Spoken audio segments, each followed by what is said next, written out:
श्री जगदीश लवानिया जी, जो कि हाथरस में उनका कार्य क्षेत्र रहा था,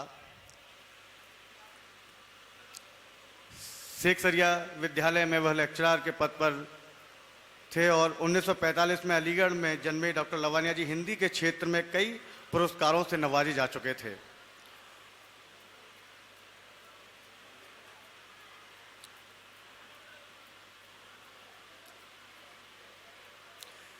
उनकी कविताएं तनाव भरे जीवन में लोगों के चेहरों पर मुस्कान लाने का काम किया करती थीं और जिस तरह से इस शहर को काका हाथरसी व निर्भय हाथरसी जी के नाम से जाना जाता था, वैसे ही व्रज भाषा में अगर हास्य की बात की जाए, व्यंग की बात की जाए, तो निश्चित तौर पर यह शहर और शहर में जहाँ जहाँ शहर ही नहीं देश ही नहीं, जहाँ जहाँ व्रज भाषा और खड़ी बोली सुनी जाती थी, वहाँ डॉक्टर जगदीश लवानिया जी को अवश्य सुना जाता था।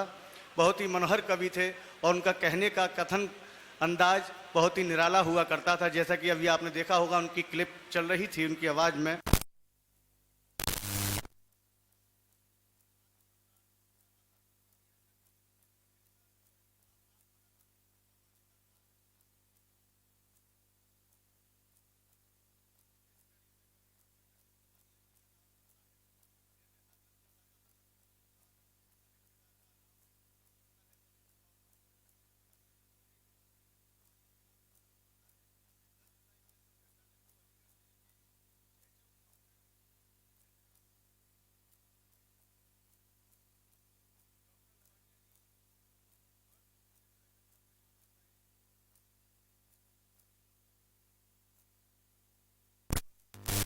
कर्मभूमि पेशे से शिक्षक रहे कवि डॉक्टर जगदीश लवानिया जी वर्ष 1971 में कवियों के लिए उर्वरा रही हाथरस की नगरी में आए थे।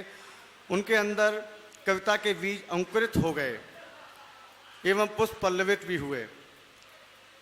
कवि डॉक्टर लवानिया जी की रचनाओं में हिंदी की बोली और ब्रज भाषा की एक अनूठी पहचान उन्होंने समूचे हिंदुस्तान एवं ब्रज क्षेत्र में बहुत ही गौरवान्वित रूप से अपने व्यंग्यों के एवं हास्य के द्वारा बिखेरी।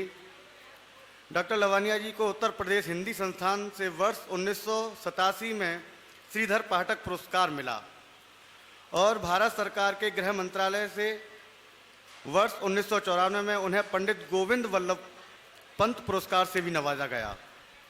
डॉक्टर लवानिया जी वर्ष 1990 में उत्तर प्रदेश हिंदी संस्थान के ब्रज भाषा विधा के अंतर्गत अनुशंसा पुरस्कार, वर्ष 2001 में उत्तर प्रदेश हिंदी संस्थान के भी पंडित राम नरेश त्रिपाठी नामित पुरस्कार, वर्ष 2001 से ब्रज लोक निधि ब्रज संस्था वृंदावन के स्वामी मेघ श्याम स्मृति सम्मान से भी नवाजे गए और इसी दौर में 2005 में ब्रज कला केंद्र मथुरा के गंगा प्रसाद सराफ साहित्य पुरस्कार से भी नवाजे गए।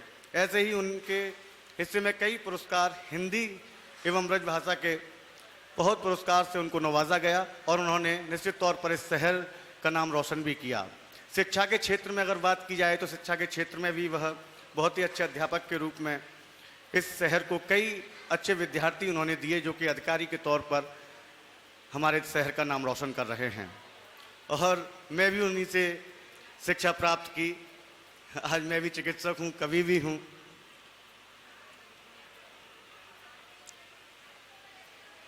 बस कुछ ही देर में इस कार्यक्रम को हम विधिवत रूप से प्रारंभ करेंगे, क्योंकि हमारी जो टीम थी, कवियों की टीम है, वो आ चुकी है। गाड़ी उनको लेने गई है, कुछ ही देर में वह यहाँ आने वाले हैं।